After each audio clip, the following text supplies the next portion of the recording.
If you are a true Star Wars fan like I am, you unquestionably would recall the moment and pivotal point in the galaxy where Anakin Skywalker and Obi Wan had their climactic duel on Mustafar, a clash of blue blades in a flurry of strikes. Hayden Christensen and Ewan McGregor's acting and lightsaber dueling's prowess truly emphasises during this duel, with it widely being considered one of the most pivotal, important, and crucial moments in all of the Star Wars galaxy and mythology, with this being the rise of Darth Vader in the cybernetic monstrosity of a suit, and Obi Wan Kenobi marking the final stand of the Jedi against the Sith, in coalition with Yoda and Darth Sidious dueling in the Senate chambers. Despite this, there are many facts that lay hidden. One of them I have come to realise and speculate about myself is, did Darth Sidious think Obi-Wan Kenobi had a chance to best Anakin? And more importantly, what was Darth Sidious's reaction when he realised that Darth Vader had been crippled by Kenobi on the fiery shores of Mustafar? Greetings, my friends, and welcome back to our archives. I have been expecting you. Prepare to open up another holocron and delve into the secret facts surrounding what Darth Sidious expected to unfold on the Duel of Mustafar, and more importantly, what his ultimate reaction was when he found out the climax and turnout of the duel in its entirety. Before we begin, my friends, a variety of starships that dock in our archives and immerse themselves in our research have not yet subscribed yet. If you wish to continue excavating the tombs of Dark Lords and uncover dusty manuscripts like this, and to continue unearthing holocrons, I implore you, use this force to strike down the subscribe button and ascend to the rank of Master. It is your destiny. With that out of the way, acolytes, let's begin. The climactic duel on Mustafar takes place a 19 BBY, with the newly christened Darth Vader going and previously slaughtering the entirety of the Trade Federation monarchy. Darth Sidious, prior to this, held full account in his apprentice. George Lucas even went on to state that Anakin Skywalker in this moment was more powerful than even the renowned swordmaster Mace Windu, with Mace Windu being the champion of the Order and one of the most powerful Jedi, at least in the conversation of the most powerful Jedi to ever exist in Star Wars, period. During this climactic duel, Lucas himself, the director of Revenge of the Sith, claimed that Revenge of the Sith Darkside enhanced Anakin was at a 9 in power level alongside only Yoda and Sidious. The way I see it is that Vader in this moment was more like a shotgun. Vader was a shotgun due to the fact that he had a wide breadth of power and scope of true dark side energy swirling within him. However, he did not have the manner of will to direct it, and similarly to a shotgun, he shot it blindly, hoping that one of the bullets would hit in a widespread area. In other words, Yoda in this duel is also a sniper being more careful, cautious, and having the marksmanship skills in order to truly take down their enemies. Darth Sidious, to be honest, is probably a mix of both of them, as he has a wide breadth of knowledge but still has the cautious and patient manipulation of a sniper, meaning he is a mix between the two. Anyway, what did Darth Sidious expect the outcome of the duel on Mustafar? To be honest, if we turn our attention to the Revenge of the Sith game edition and adaptation, we can see that an alternate future within the game is very similar to what Darth Sidious believed would happen. In the end of the game, we can see that Obi Wan Kenobi, in his iconic line, states, "It's over, Anakin, I have the high ground."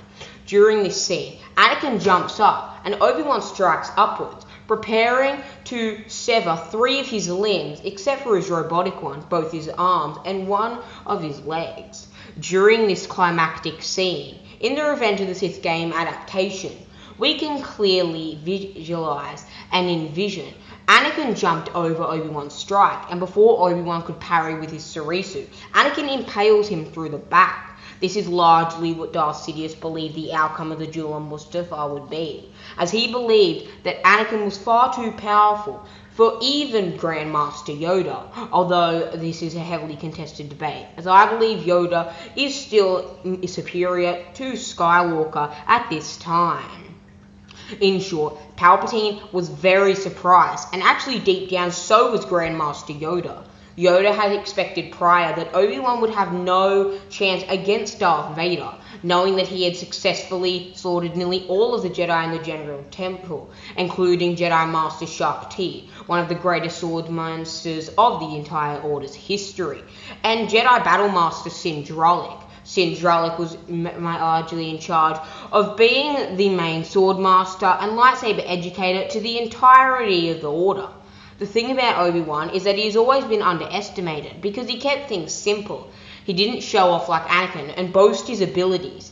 Obi-Wan was born with a very underlined connection to the Force, roughly 13,000 midichlorians, and was still one of the most powerful Jedi in the entirety of the era, and some would argue, of all time, in my opinion. Comparing this to another series, I believe that Obi-Wan Kenobi is a lot like Batman. He is not there because he has some innate natural gifts like Anakin, and does not have incredible control over it like Yoda. He is just there because he has pushed himself to the brink of his human capabilities. And that is truly why, in my opinion, Obi-Wan beat Anakin. He was more patient. He knew Anakin too well. He wasn't as arrogant as Yoda or Anakin. He learned to control and harness his emotions and feelings. In many ways, he was the perfect example of letting the Force flow through him since the death of Qui-Gon Jinn. But it wasn't just Palpatine and Yoda that underestimated Kenobi. It was also the fans. There's a fan fiction, which is being spread that Obi-Wan was weak in the Force and is nothing but conjecture. Anakin was probably the only one that never underestimated Obi-Wan Kenobi. He even told us that Obi-Wan was just as powerful as Mace Windu, and just as wise as Master Yoda, although this is a heavily contested debate. Mix those two components together, and you get a ridiculously powerful Jedi Master. In my opinion, that Darth Sidious expected Anakin would utterly cripple Obi-Wan, and not the other way around. In total, Darth Sidious was completely bewildered, appalled, and detested by the fact that Darth Vader would allow his arrogance to overcome him. The Sith Grand Plan had been in scheme and in the works for roughly 1 millennia, since the dawn of Darth Bane and the destruction of the Brotherhood of Darkness on Ruusan. The Sith Grand Plan had been scheming in the background as scientists, engineers, and politicians working their way to the top of galactic power as well as power in the Force, and it all ended with Darth Vader and Darth Sidious. Darth Sidious, seeing his prized pupil, were absolutely appalled and mortified by his behaviour, enraged that he would allow his arrogance to go over him. He believed that he was more powerful than any Sith or Jedi to ever exist, and it ultimately culminated in his failure. Obi-Wan was Palpatine's greatest rival. Every plan Palps made, it was Obi-Wan Kenobi that destroyed it. Darth Maul was defeated by Obi-Wan and was a major setback. He then had Count Dooku and General Grievous both defeated and maimed, defeated by Anakin and Obi-Wan in union. And eventually, investing all the time, money, and resources to then go back to step one and in Anakin's place, be left with much less capable apprentice. Obi-Wan was Palpatine's greatest opponent in a different facet of his life, while Yoda was his greatest adversary in terms of power in the Force and lightsaber combat. Obi-Wan Kenobi almost single-handedly every time foiled Palpatine's plans, backing his manipulation of Anakin Skywalker, his own Padawan and brother-in-arms, for around a decade and a half. Anakin was under the thrall of Palpatine and Obi-Wan, waiting for one side to win until finally Palpatine's manipulation, fueled with Anakin's distrust of the Jedi Order after their request to spy on the Chancellor, made him give in to the dark side. I truly believe that if Obi-Wan had not been dispatched to Utapau, that Anakin would not have fallen to the dark side, and he would have remained. Well, my friends, what did you think of this installment in our archives? I hope you're enjoying excavating the old tomb, searching for long-lost manuscripts and scrolls in order to uncover more Star Wars knowledge and lore. In short, Palpatine was shocked and utterly bewildered, and so was Yoda for that matter, at Obi-Wan's performance against Anakin on Mustafar. And to start off, Obi Wan and Yoda and Anakin and Sidious all believed that Obi Wan was inferior and would lose to Anakin. However, there was a slim chance. Obi Wan just knew Anakin better, and that ultimately gave him the final advantage in his duel against the fallen and now scarred Chosen One. Well, my friends, this is where we part ways. I hope you enjoy your studies in our vast libraries. Warn out and beware of the ancient Sith Lord and dark side entrancements, as you might just fall into the pit of the dark side that you cannot escape from. Goodbye, my friends, and I'll see you in a galaxy far, far away.